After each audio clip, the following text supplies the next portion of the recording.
नमस्कार, मैं हूं अरुण तोमर। आप देख रहे हैं साधना न्यूज। 5 बजे की 5 बड़ी खबरों में आपका स्वागत है। राहुल गांधी ने मध्य प्रदेश में होने वाले विधानसभा चुनाव को लेकर दावा किया है। उन्होंने कहा कि कांग्रेस एमपी में 150 सीटें जीतेगी। राहुल गांधी के दावे पर प्रदेश कांग्रेस अध्यक्ष कमलनाथ ने कहा कि हम उनकी बात से सहमत हैं। सीएम शिवराज सिंह ने इस पर तंज कसते हुए कहा कि मन को बहलाने के लिए बाबा ख्याल अच्छा है। हालांकि राहुल गांधी इस सवाल को टाल गए कि मध्य प्रदेश में कांग्रेस की ओर से सीएम फेस कौन होगा। दरअसल कांग्रेस अध्यक्ष मल्लिकार्जुन खड़गे और राहुल गांधी ने सोमवार को दिल्ली स्थित कांग्रेस मुख्यालय में एमपी के पार्टी नेताओं के साथ चुनावी तैयारियों को लेकर बैठक की थी। राहुल गांधी ने कहा कि बैठक में हमारी लंबी चर्चा चली। हमारा आंतरिक आकलन है कि हमें कर्नाटक में 136 सीटें मिली हैं। मध्य प्रदेश में 150 सीटें मिलने वाली हैं। कर्नाटक में जो किया उसे हम रिपीट करने जा रहे हैं। आपको बता दें, राहुल गांधी ने कहा है कि मध्य प्रदेश में कांग्रेस 150 सीटें लेकर आएगी, जिसको लेकर कमलनाथ ने कहा है कि हम इससे सहमत हैं। मध्य प्रदेश में कांग्रेस 150 सीटें जीतेगी। उन्होंने कहा है कि एमपी में 150 सीटें आएंगी। राहुल गांधी के दावे पर प्रदेश कांग्रेस अध्यक्ष कमलनाथ ने कहा कि हम उनकी बात से सहमत हैं। सीएम शिवराज सिंह ने इस पर तंज कसते हुए कहा कि मन को बहलाने के लिए बाबा का ख्याल अच्छा है। राहुल गांधी इस सवाल को टाल गए कि मध्य प्रदेश में कांग्रेस की ओर से सीएम का फेस कौन होगा। दरअसल कांग्रेस अध्यक्ष मल्लिकार्जुन खड़गे और राहुल गांधी ने सोमवार को दिल्ली स्थित कांग्रेस मुख्यालय में एमपी के पार्टी नेताओं के साथ चुनावी तैयारियों को लेकर बैठक की थी। राहुल गांधी ने कहा कि बैठक में हमारी लंबी चर्चा चली है। हमारा आंतरिक आकलन है कि हमें कर्नाटक में 136 सीटें मिली हैं। मध्य प्रदेश में 150 सीटें मिलने वाली हैं। कर्नाटक में जो किया हम उसे रिपीट करने जा रहे हैं। आपको बता दें, राहुल गांधी ने कहा कि मध्य प्रदेश में कांग्रेस 150 सीटें लेकर आएगी। इसको लेकर कमलनाथ ने सहमति जताई है। साथ ही मुख्यमंत्री शिवराज सिंह चौहान ने तंज कसते हुए कहा है कि बाबा का ख्याल अच्छा है। इसके साथ ही राहुल गांधी से पूछा गया कि मध्य प्रदेश में कांग्रेस की ओर से सीएम का फेस कौन होगा। इस सवाल को राहुल गांधी टाल गए, जिसके बाद मल्लिकार्जुन खड़गे और राहुल गांधी ने सोमवार को दिल्ली स्थित कांग्रेस मुख्यालय में एमपी के पार्टी नेताओं के साथ चुनावी तैयारियों को लेकर बैठक की। राहुल गांधी ने कहा कि बैठक में हमारी लंबी चर्चा चली है। हमारा आंतरिक आकलन है कि हमें कर्नाटक में 136 सीटें मिली हैं। मध्य प्रदेश में भी 150 सीटें मिलनी हैं। कर्नाटक में जो किया है हम उसे मध्य प्रदेश में रिपीट करना चाहते हैं। आपको बता दें, राहुल गांधी ने कहा है कि कर्नाटक में जो किया है मध्य प्रदेश में उसको रिपीट करना चाहते हैं। मध्य प्रदेश में भी कांग्रेस 150 सीटें लेकर आएगी। आपको बता दें, राहुल गांधी ने मध्य प्रदेश में होने वाले विधानसभा चुनाव को लेकर बड़ा दावा किया है। उन्होंने कहा कि कांग्रेस एमपी में 150 सीटें जीतेगी। राहुल गांधी के दावे पर प्रदेश कांग्रेस अध्यक्ष कमलनाथ ने कहा कि हम उनकी बात से सहमत हैं। सीएम शिवराज सिंह ने इस पर तंज कसते हुए कहा कि मन को बहलाने के लिए बाबा का ख्याल अच्छा है। इस पूरी खबर पर ज्यादा जानकारी के लिए न्यूज हेड पंकज दीक्षित जी हमारे साथ लाइव जुड़ चुके हैं। पंकज जी, राहुल गांधी ने कहा है कि मध्य प्रदेश में 150 सीटें जीतेंगे। कर्नाटक में जो किया है उसे मध्य प्रदेश में रिपीट करेंगे। ये बात तो तय है कि निश्चित रूप से पूरे देश में कांग्रेस में उत्साह है, उनके कार्यकर्ताओं में उत्साह है और वो दोगुने उत्साह के साथ में तैयारी में लग गए हैं। और आज जो मीटिंग हुई है दिल्ली में केंद्रीय कार्यकर्ताओं के साथ में, केंद्रीय मंत्रियों के साथ में और केंद्रीय लोगों के साथ में, और राहुल गांधी भी उपस्थित थे, मल्लिकार्जुन खड़गे उपस्थित थे, कमलनाथ जी उपस्थित थे और बाकी वरिष्ठ कांग्रेस के नेता थे वो उपस्थित थे। और निश्चित रूप से मध्य प्रदेश का कोई फीडबैक जो है वो राहुल गांधी को दिया गया है और उसी फीडबैक के आधार पर वो 150 सीटों का दावा कर रहे हैं। हालांकि उसके प्रत्युत्तर में जो है मध्य प्रदेश में हमारे नेता जो है वो 200 सीटों की बात कर रहे हैं। मुख्यमंत्री शिवराज सिंह चौहान ने, जैसा आपने बताया, कि कहा है कि दिल को बहलाने को बाबा ये ख्याल अच्छा है। और उन्होंने ये भी कहा है कि आप मंगेलाल के हसीन सपने देखते रहिए, लेकिन हम 200 सीट के पार जो है वो जाएंगे। तो देखिए, बड़ा राजनीति का जो समीकरण है, जो केमिस्ट्री है और जो आकलन है वो बड़ा आश्चर्यजनक होता है। और आश्चर्य लगता है कि दोनों ही पार्टियां जीत का दावा करती हैं, इतनी सीटों का दावा करती हैं। अब 200 की यदि भाजपा की बात मान लें और 150 की कांग्रेस की बात मान लें तो ये 350 सीटें होती हैं। 350 सीटें तो हैं भी नहीं मध्य प्रदेश में। तो इसलिए यह आश्चर्य की बात है। लेकिन ये भी सच है कि यदि ये दावा नहीं किया जाए, चाहे इसे हम छद्म दावा मान लें, दावा नहीं किया जाए तो फिर कार्यकर्ताओं में उत्साह भी नहीं आता है। तो राहुल गांधी का ये जो दावा है, चाहे छद्म दावा हो या ये वाकई कोई जमीनी कोई सर्वे हो उसके आधार पर दावा किया गया हो, लेकिन इतना तय है कि कर्नाटक के बाद में उन्होंने ये कहा भी है कि कर्नाटक की जो जीत है उसको हम दोहराएंगे, उस जो हमने वहां पर किया है उस चमत्कार को यहाँ पर दोहराएंगे। तो निश्चित रूप से यही उत्साह काम करता है।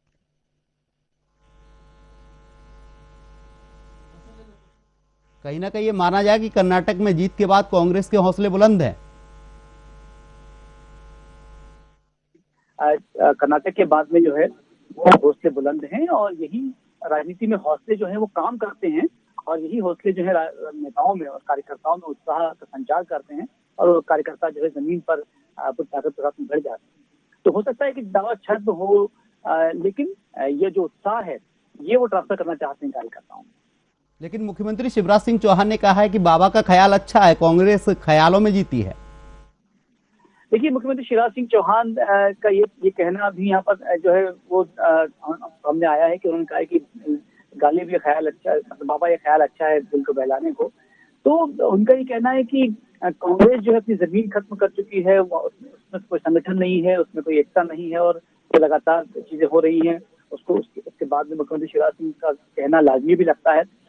तो लेकिन फिर वही बात हम कहेंगे कि कर्नाटक में जो जीत हुई है उसके बाद में सभी कार्यकर्ताओं में उत्साह है और वो दावे कर रहे हैं कि वैसी ही जो वहां पर हुआ है वैसा ही परिदृश्य मध्य प्रदेश में भी लेकर आएंगे। अब होता है या नहीं, वो कर पाते हैं या नहीं, ये अलग बात है, लेकिन इस उत्साह के साथ में जो दावे किए जा रहे हैं वो जरूर हम सबके सामने। लेकिन राहुल गांधी से पूछा गया कि मध्य प्रदेश में सीएम का चेहरा कौन होगा, तो इस पर वो चुप्पी साध गए, अपने सवाल को टाल गए। देखिए, ये तो हर बार कांग्रेस का मसला रहता है। कांग्रेस कभी भी स्पष्ट नहीं करती है कि सीएम का चेहरा कौन होगा। हालांकि जब जाहिर है कि कमलनाथ पहले जब सरकार बनी थी, कमलनाथ जो मुख्यमंत्री थे, लेकिन राहुल गांधी की सबसे बड़ी समस्या ये है या विडंबना ये है कि यदि वो आज किसी को एक चेहरा बता देते हैं, मान लीजिए कमलनाथ को बता देते हैं, तो बाकी जो लोग हैं वो रुष्ट हो जाते हैं। मध्य प्रदेश में और भी कई बड़े चेहरे हैं। दिग्विजय सिंह भी अपने आप में एक कद्दावर नेता हैं और वो भी कहीं ना कहीं मन में रखते हैं कि फिर से एक बार मध्य प्रदेश में वो मुख्यमंत्री के रूप में सामने आए। तो कहीं वो जो जमीनी कार्यकर्ता हैं और जो नेता बड़े हैं उनके अंदर कोई डिस्प्यूट पैदा ना हो जाए, कोई विमर्श पैदा ना हो जाए, इसके लिए कांग्रेस की नीति रहती है कि हमेशा छिपा कर रखते हैं कि कौन मुख्यमंत्री का चेहरा होगा। जी, तमाम जानकारी के लिए आपका बहुत बहुत शुक्रिया पंकज जी। आपको बता दें, राहुल गांधी ने कहा है कि मध्य प्रदेश में कांग्रेस 150 सीटें जीतेगी। इसको लेकर कमलनाथ ने भी सहमति जताई है। साथ ही मुख्यमंत्री शिवराज सिंह चौहान ने तंज कसते हुए कहा है कि बाबा का ख्याल अच्छा है, कांग्रेस ख्यालों में जीती है।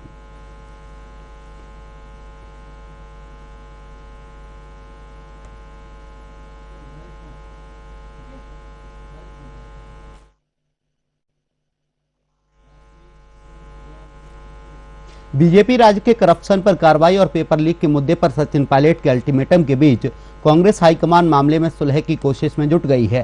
सचिन पायलट की अल्टीमेटम कल खत्म हो रहा है। मामले में सुलह नहीं होने पर 31 मई के बाद सचिन पायलट नए सिरे से आंदोलन की घोषणा कर सकते हैं। कांग्रेस हाईकमान से जुड़े नेता पूरे मामले में बीच का रास्ता निकालकर सुलह के प्रयास में है। राजस्थान के मामले को लेकर दिल्ली में नेताओं के बीच मुलाकातों और बातचीत का सिलसिला जारी है। उस बैठक में पायलट को भी बुलाया गया है। चुनावी रणनीति वाली बैठक पांचों चुनावी राज्यों की अलग अलग हो रही है, लेकिन सबकी निगाह गहलोत पायलट मामले को लेकर मल्लिकार्जुन खड़गे से होने वाली बैठक पर टिकी हुई है। आपको बता दें, राजस्थान में सचिन पायलट और अशोक गहलोत के बीच हो रही खींचतान में हाईकमान ने भी हस्तक्षेप किया है। हाईकमान ने इसको लेकर एक बैठक बुलाई है जिसमें सचिन पायलट और अशोक गहलोत के बीच सुलह कराने की कोशिश की जा रही है।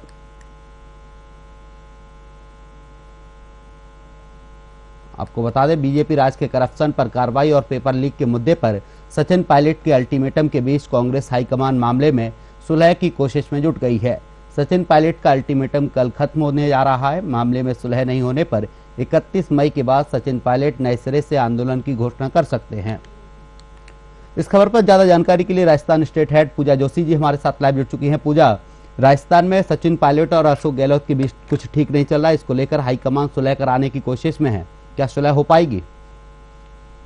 बिल्कुल, देखिए अरुण, जब से सचिन पायलट ने अपना ये आंदोलन खोला है, जब से अपनी सरकार के खिलाफ वो खड़े हुए हैं, तब से लोगों के मन में सिर्फ सवाल उत्पन्न हो रहे हैं।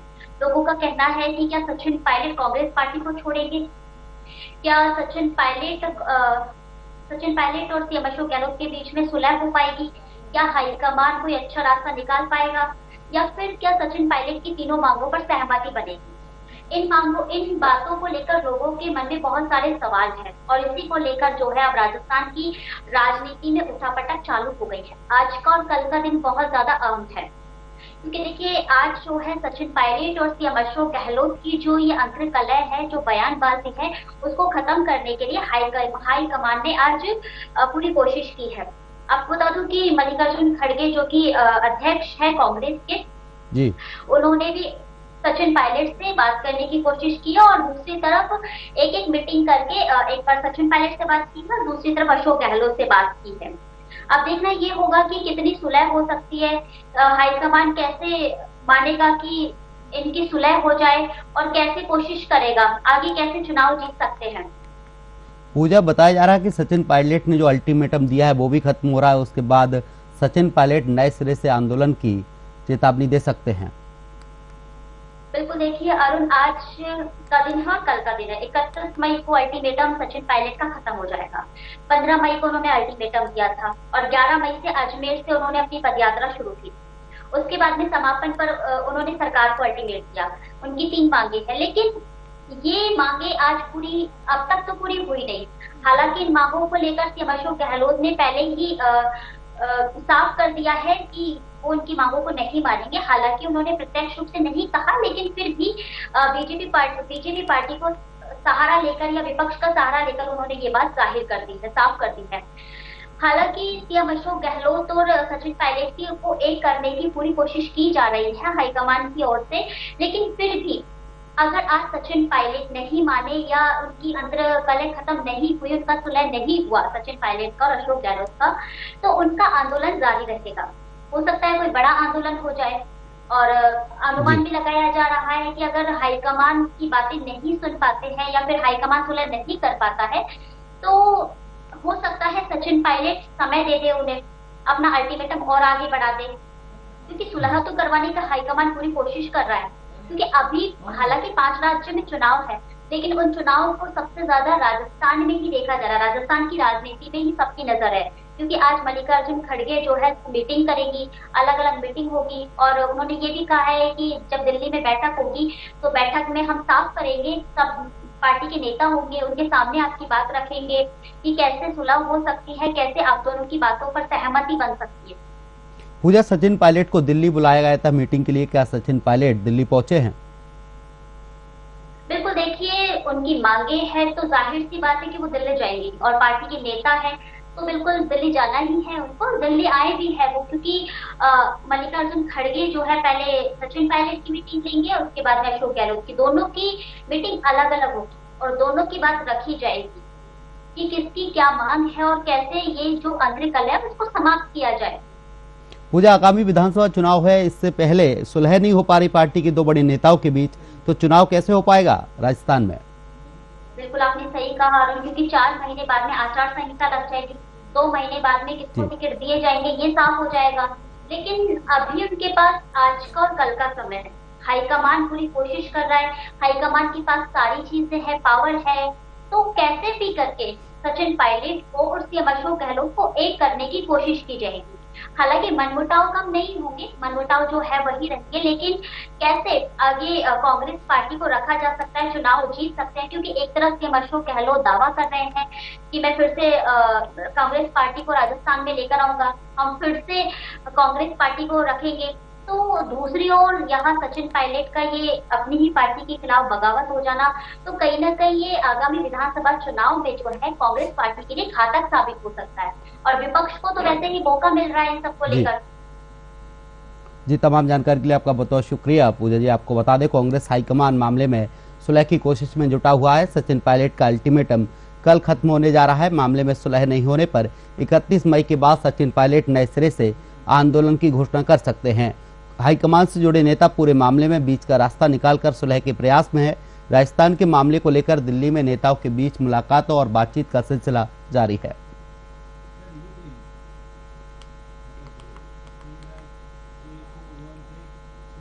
उत्तर प्रदेश में 2 विधानसभा परिषद सीटों के लिए उपचुनाव हुए हैं, जिनकी वोटिंग शाम 4 बजे तक चली है, जिसकी मतगणना शाम 5 बजे से शुरू हो गई है, जिसमें वोटिंग करने के लिए मुख्यमंत्री योगी आदित्यनाथ ने एमएलसी चुनाव के लिए वोटिंग की है।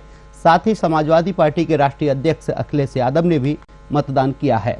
आपको बता दें कि रामजतन राजभर और रामकरण निर्मल प्रत्याशी के रूप में मैदान में हैं। मतदान के बाद अखिलेश यादव ने स्वर्गीय चौधरी चरण सिंह की प्रतिमा पर माल्यार्पण कर श्रद्धांजलि दी। इसके साथ ही उन्होंने बीजेपी सरकार पर गंभीर आरोप लगाए हैं।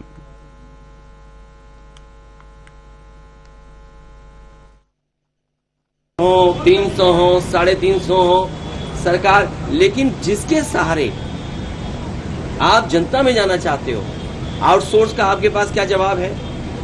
लगातार आप प्राइवेटाइजेशन कर रहे हैं, उसका क्या जवाब है? लेटरल एंट्री से आप नौकरियां दे रहे हैं लोगों को, उसका जवाब क्या है आपके पास? हो 300 हो 350 हो सरकार, लेकिन जिसके सहारे आप जनता में जाना चाहते हो, आउटसोर्स का आपके पास क्या जवाब है? लगातार आप प्राइवेटाइजेशन कर रहे हैं, उसका क्या जवाब है? लेटरल एंट्री से आप नौकरियां दे रहे हैं लोगों को, उसका जवाब क्या है आपके पास? हो 300 हो 350 हो सरकार, लेकिन इस खबर पर ज्यादा जानकारी के लिए सीनियर रिपोर्टर आकर्ष शुक्ला हमारे साथ लाइव जुड़ चुके हैं। आकर्ष, उत्तर प्रदेश में 2 विधानसभा सीटों के लिए उपचुनाव हुए हैं, क्या कुछ अपडेट है?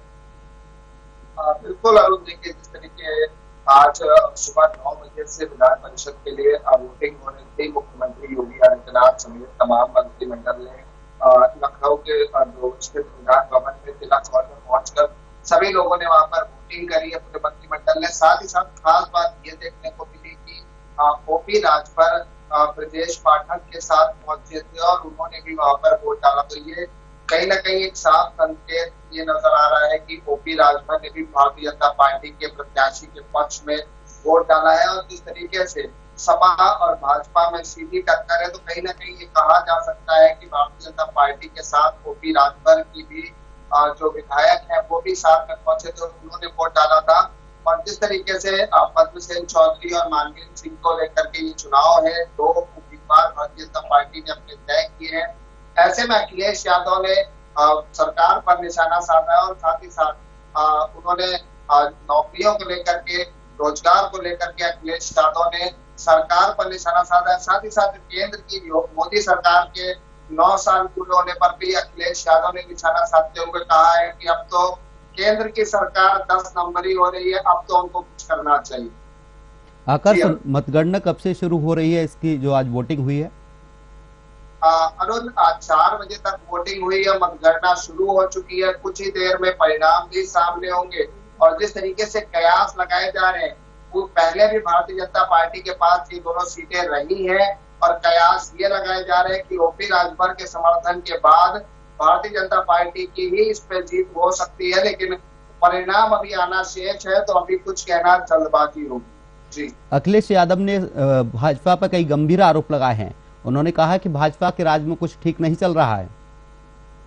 अब बिल्कुल देखिए, अखिलेश यादव ने और साथ ही साथ शिवपाल यादव ने, दोनों ने आज सरकार को आड़े हाथों लिया है, चाहे वो केंद्र की मोदी सरकार हो या प्रदेश की योगी सरकार, दोनों पर निशाना साधा और साफ ये किया है कि जिस तरीके से उत्तर प्रदेश में चाहे वो रोजगार की बात हो या अन्य योजनाओं को लेकर के अखिलेश यादव ने सरकार पर निशाना साधा है। साथ ही साथ शिवपाल यादव ने भी सरकार पर निशाना साधा और कहा है कि चुनाव करीब है और आने वाले चुनाव में जनता सरकार को जवाब देगी। उनकी जिस तरीके की उत्तर प्रदेश में नीति चल रही है, इसको लेकर के जनता उन्हें आने वाले चुनाव में जवाब देगी।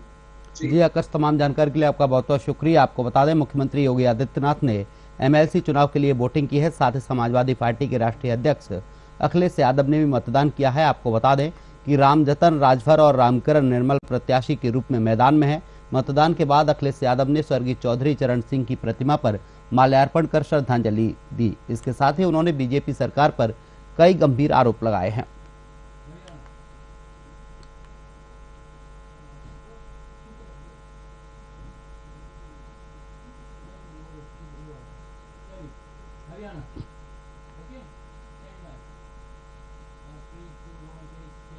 राजधानी दिल्ली में जंतर मंतर पर चल रहे पहलवानों के धरने में पहुंचे किसान बेकाबू हो गए हैं। इस दौरान उन्होंने पुलिस बैरिकेड तोड़ दिया। आपको बता दें कि पहलवान यौन उत्पीड़न के आरोपों को लेकर भाजपा सांसद ब्रजभूषण शरण सिंह के खिलाफ कार्रवाई की मांग कर रहे हैं। जंतर मंतर पर चल रहे पहलवानों के प्रदर्शन में सैकड़ों किसान जंतर मंतर पर पहुंचे हैं। इस दौरान पुलिस और किसानों के बीच झड़प हुई है। पुलिस ने कई किसानों को हिरासत में भी लिया है।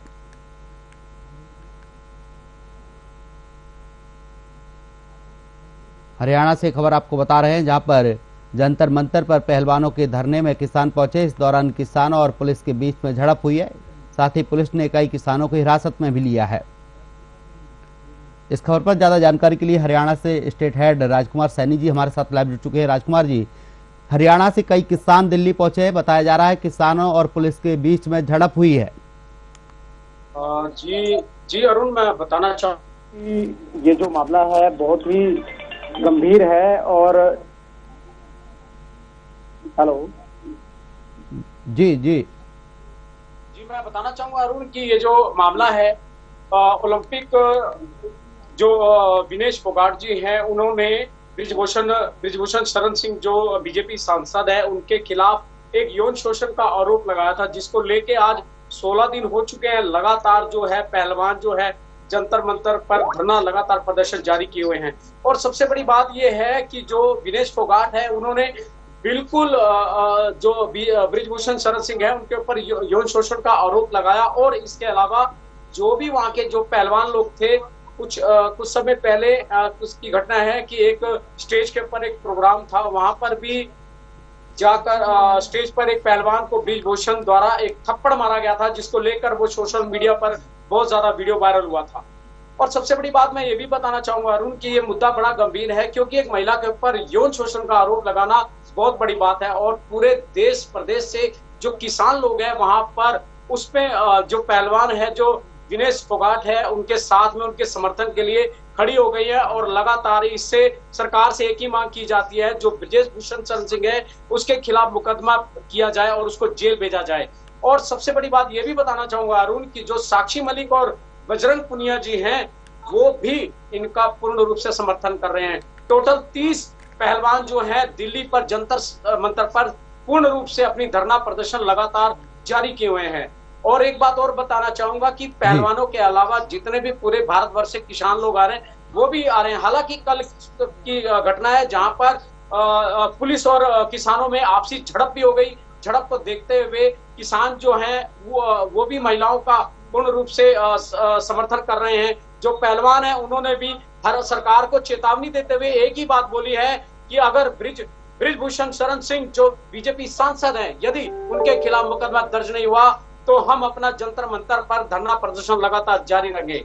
और एक बात और मैं बताना चाहूंगा ब्रिजभूषण शरण सिंह जी के लिए, हालांकि लोकसभा निर्वाचन क्षेत्र के 6 बार वो सदस्य सांसद चुने जा चुके हैं, इतना महत्वपूर्ण कार्य भी कर चुके हैं, लेकिन उसके अलावा ये भारतीय कुश्ती संघ के अध्यक्ष भी हैं। इनकी अध्यक्षता को समाप्त करने के लिए जो विनेश फोगाट है और पहलवान है जो किसान है इनके समर्थन में खड़े हैं, ताकि जो ब्रिजभूषण शरण सिंह है उसको जेल किया जाए। जिस तरीके से यौन शोषण महिला के साथ किया जा रहा है वो बिल्कुल उनके खिलाफ एक्शन लिया जाए। लेकिन कहीं ना कहीं देखा जाए कि सरकार जो है ढिलाई बरत रही है। सबसे बड़ा सवाल ये भी कहूंगा अरुण कि बीजेपी सरकार आखिर क्यों नहीं ब्रिजभूषण शरण सिंह के खिलाफ मुकदमा दर्ज कर रही है। पहलवानों की, महिलाओं की भी यही बात है, पूरे देश की यही आवाज आ रही है कि आखिर उसके खिलाफ क्यों नहीं मुकदमा दर्ज किया जा रहा है, आखिर उनको क्यों नहीं सांसद पद से बर्खास्त किया जा रहा है। जब हमारी अनुराग ठाकुर केंद्रीय मंत्री जो हैं, खेल मंत्री, उनसे भी जब बात हुई तो पत्रकारों का समर्थन करते हुए उन्होंने पत्रकारों से जब बात करी तो उन्होंने यह भी कहा कि मैं पहलवानों के और किसान भाइयों के समर्थन में खड़ा हूं और ज्यादा उनका मैं समर्थन पूर्ण रूप से करूंगा, ताकि जब तक मैं जो विनेश फोगाट है उनको इंसाफ नहीं मिल जाता तब तक मैं अपनी लड़ाई इनके साथ जारी रखूंगा और इनका समर्थन भी करूंगा। और एक बात और बताना चाहूंगा जो बहुत ही महत्वपूर्ण बात हमारे को पत्रकारों द्वारा पता लगी, तो बजरंग पुनिया जी हैं, उन्होंने एक ही बात कही है हरियाणा सरकार से, 6 शर्तें उन्होंने मांगी हैं। यदि 6 शर्तें अगर सरकार हमारी मान लेती है तो हम इस धरना प्रदर्शन को खत्म कर देंगे और जंतर मंतर पे जिस तरीके से किसान और पहलवान सरकार के खिलाफ नारेबाजी लगा रहे हैं, धरना प्रदर्शन कर रहे हैं, उसको बंद कर देंगे। लेकिन 6 शर्तें उन्होंने कौन सी रखी है अरुण, ये बताना बहुत ही महत्वपूर्ण है, हम चाहेंगे कि साधना न्यूज चैनल के माध्यम से सरकार तक ये बात जाए और इन बातों को पहलवानों की जो उनकी मांग है उसको पूरा करें। जी जी। ब्रिज शरण सिंह अध्यक्ष को पद से हटाए जाने को लेकर मांग चल रही है ताकि उनको जेल भेजा जाए। दूसरी उन्होंने जो शर्त रखी है उसमें रखी है कुश्ती संघ को बर्खास्त किया जाए, नए संगठन का गठन भी किया जाए। ये सबसे महत्वपूर्ण बात इन्होंने कही है। और तीसरी बात ये कही है कार्रवाई तब तक किसी इवेंट में कोई एथलीट हिस्सा ना ले। ये भी बहुत बड़ी बात इन्होंने कही है। खेल मंत्री खेल की जरूरतों का ध्यान रखे, समस्या होने पर उसका निदान भी करें। ये चौथी बात भी इन्होंने हरियाणा सरकार के आगे अपनी मांग को रखी है। गलत व्यवहार ना किया जाए, इसके खिलाफ पहलवान हमेशा पहले से खड़े थे। किसी भी महिला के साथ यौन शोषण या किसी प्रकार की प्रताड़ना ना की जाए। अनुराग ठाकुर केंद्रीय खेल मंत्री से जब बात करी तो उन्होंने भी महिलाओं का समर्थन करते हुए पूरे पहलवानों का समर्थन भी किया और अपनी बात सरकार तक पहुंचाने जैसा कि आपने बताया कि जो पहलवान है उन्होंने भी मांग रखी है, इसके साथ ही खेल मंत्री ने भी उनका समर्थन किया है, किसान भी उनके समर्थन में उतर ही आए हैं। तमाम जानकारी के लिए आपका बहुत बहुत शुक्रिया राजकुमार जी। आपको बता दें दिल्ली में जंतर मंतर पर पहलवान धरने प्रदर्शन पर बैठे हैं, जिसका समर्थन करने के लिए हरियाणा से काफी संख्या में किसान पहुंचे, जहां किसानों और पुलिस के बीच में झड़प हुई, जिसके बाद पुलिस ने कई किसानों को हिरासत में लिया है।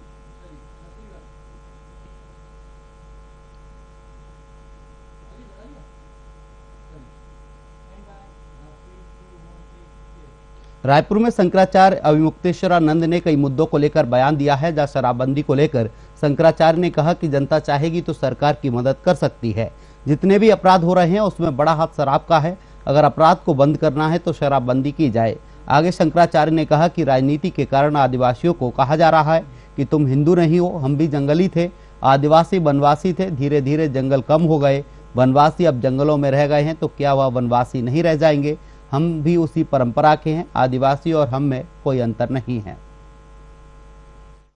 आश्रम के आसपास जो गांव है, विशेष करके एक श्याम नगर नाम का गांव, अभी 2 महीना पहले वहां की माताओं ने यह तय किया, गोष्ठी की, कि हम अपने गांव में शराब नहीं आने दें और अगर कोई आवाज़ महिला लगाएगी तो सारी महिलाएं इकट्ठी हो जाएंगी और शराब पी के जो आएगा गांव में उसको पिटाई कर देंगी।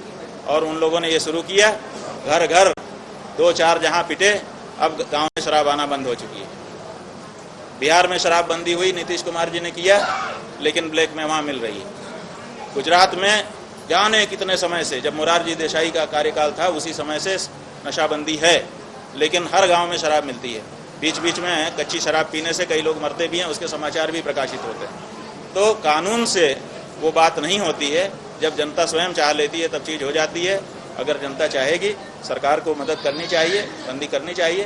देखिए, जितने अपराध हो रहे हैं उनमें बहुत बड़ा अंश शराब पीने के बाद किए गए अपराध का है। अगर शराब बंदी कर दी जाए, तो अपराध का ग्राफ नीचे चला जाएगा। इसलिए अपराधों से अगर बचना है तो शराब को बैन करने। इस खबर पर ज्यादा जानकारी के लिए हमारे सहयोगी संवाददाता तेजस्वी साहू हमारे साथ लाइव जुड़ चुकी हैं। तेजस्वी, शंकराचार्य अविमुक्तेश्वरानंद ने कई मुद्दों को लेकर बयान दिया है, उन्होंने कहा है कि छत्तीसगढ़ में भी शराबबंदी की जाए। जी बिल्कुल, प्रदेश में अगर बात करें तो शराबबंदी को लेकर कांग्रेस भाजपा जो है आमने सामने बिल्कुल है। और इसमें जो है भाजपा जो है चुनाव की तैयारी करते हुए जो है कई जगह जो है शराबबंदी को लेकर मोर्चा भी खोल रही है और यह भी कयास लगाए जा रहे हैं कि अब जो है भाजपा के घोषणा पत्र में जो है शराबबंदी शामिल हो सकता है। यह भी कहा जा रहा है कहीं ना कहीं भाजपा जो है कांग्रेस सरकार को घेरने की कोशिश कर रही है। लेकिन इस पर यही बात है कि हमारी जो कांग्रेस सरकार है वो उनका भी यही कहना रहा है कि शराबबंदी तभी बंद होगा जब जनता खुद चाहेगी, जब जनता इस पर जो है सपोर्ट करेगी तब शराबबंदी हो सकता है। अभी जिस प्रकार से जो है अविमुक्तेश्वरानंद शंकराचार्य स्वामी जी ने भी जिस प्रकार से बोला है कि जो है शराबबंदी तभी बंद होगा जब जनता चाहेगी, जनता जब इस पर जो है बिल्कुल सपोर्ट करेगी कि शराबबंदी हो, तभी जब वो है शराबबंदी बंद हो सकती है। तो तेजस्वी, लग रहा है कि छत्तीसगढ़ में शराबबंदी हो पाएगी? अब इस पर जो है कांग्रेस की ओर से यह भी बयान आया था, कांग्रेस संचार विभाग सुशील आनंद शुक्ला का यह बयान सामने आया था कि जो है भाजपा 15 साल से सरकार में रही, तब जो है सरकार शराबबंदी बंद नहीं हो सकी। अब क्या शराबबंदी बंद होगी? शराबबंदी की बात जो है चुनावी मुद्दे को लेकर ही यहाँ बात कर रहे हैं, लेकिन यह शराबबंदी मध्य प्रदेश में भी बीजेपी की सरकार है, मध्य प्रदेश में भी शराबबंदी नहीं हुई है, ये तो सही है जी। तो इस पर जो है बिल्कुल कांग्रेस की ओर से यही कहना है कि 15 साल से जब बीजेपी की सरकार है तब भी जो है शराबबंदी बंद नहीं हो पाया, तो अब क्या बंद होगी? लेकिन जो है इसमें जो है रमन सिंह का यह कहना है कि जो हम अपने सरकार में थे तब उस समय हम आंकड़े के हिसाब से शराबबंदी कर रहे थे, 500, 1000, 2000 के आंकड़े में जो है शराबबंदी बंद कर रहे थे। हम धीरे धीरे जो है शराबबंदी बंद कर रहे थे और जब हमारी सरकार फिर से आ जाएगी तो हम उसी नीति को आगे बढ़ाएंगे। इस प्रकार से जो है पूर्व मुख्यमंत्री डॉक्टर रमन सिंह कह रहे हैं। उनका यह कहना रहा कि हमारे समय में जो है ठेले में जो है बीच में जो है कहीं भी जो है क्या तेजस्वी बीजेपी की सरकार छत्तीसगढ़ में आती है तो शराबबंदी की जाएगी, ऐसा बीजेपी का कहना है क्या? वहां पर बीजेपी का कहना इस प्रकार से कहना हो रहा है कि जो हमारी अगर शासन काल आ जाएगी तो बीजेपी की सरकार अगर आएगी तो शराबबंदी बंद हो सकती है, यह बिल्कुल कहना है। और यह भी कह रहे हैं कि जब हमारी सरकार थी तो हम आंकड़े के हिसाब से जो है शराबबंदी बंद कर रहे थे, तो वह जो नीति हमने जो चालू की थी वही नीति हमारी जब सरकार आएगी तो वो चालू हो जाएगी। लेकिन उसी पर जो है कांग्रेस की तरफ से यही बयान आ रहा है कि 15 साल से जब बीजेपी की सरकार रही तब भी तो शराबबंदी बंद नहीं हुआ। लेकिन जो है इस पर यह भी बता दे कि जो सीएम भूपेश बघेल है उनका लगातार यही कहना रहता है कि जो है शराबबंदी तभी बंद हो सकता है कि जब जनता चाहेगी, जब जनता खुद चाहेगी शराबबंदी बंद हो तो शराबबंदी हो। तो इस प्रकार से शराबबंदी के लिए अगर जनता चाहेगी तभी बंद हो सकती है। कई बार से जो है सीएम भूपेश बघेल का बयान भी सामने इस प्रकार से आया है कि अगर जनता जागरूक हो जाएगी तो शराब खुद ही नहीं पिएगी। जी, तो अगर शराब जनता पीना नहीं चाहेगी, अगर शराबबंदी खुद जनता चाहेगी तब सरकार जो है सीएम भूपेश बघेल खुद जो है शराबबंदी करेंगे। इस प्रकार से उनका कई बार से बयान भी आया। उनका यह भी कहना है कि जैसे कि लॉकडाउन की स्थिति बनी रहती थी तब जो है पूरे भारत देश बंद था, ऐसे समय में भी जो है लोग जो है ब्लैक में शराब पी रहे थे और जो है घर में भी जो है कहीं ना कहीं उस पर जो है खींचातानी चलते रहती थी, लड़ाई झगड़े भी होती थी। शराब पीने के बजाय जो है लोग शराब नहीं मिलते थे तो कुछ नशीली पदार्थ का भी सेवन करते थे, इसमें जो है मौत की घटना भी सामने आई है। तो सीएम भूपेश बघेल का इसमें यह कहना है कि जो है हम शराबबंदी चाहते हैं, लेकिन अगर जनता को इस प्रकार से हम देखते हैं कि कोई नशीली चीज का सेवन करके जो है मौत की घाट में उतर रहा है तो हम कैसे शराबबंदी बंद करें। इस प्रकार से जो है सीएम भूपेश बघेल का भी कहना रहा। तो जैसे कि आपने अभी देखा कि जो है अभी मुक्तेश्वरानंद का भी कहना है कि जनता अगर चाहेगी तो शराबबंदी बंद हो सकती है, सरकार को अगर सपोर्ट करेगी जनता तो शराबबंदी हो सकती है। जी, तमाम जानकारी के लिए आपका बहुत बहुत शुक्रिया तेजस्वी। आपको बता दें रायपुर में शंकराचार्य अभिमुक्तेश्वरानंद ने कई मुद्दों को लेकर बयान दिया है। उन्होंने कहा है कि जनता चाहे तो शराबबंदी हो सकती है, जनता को सरकार की मदद करनी चाहिए।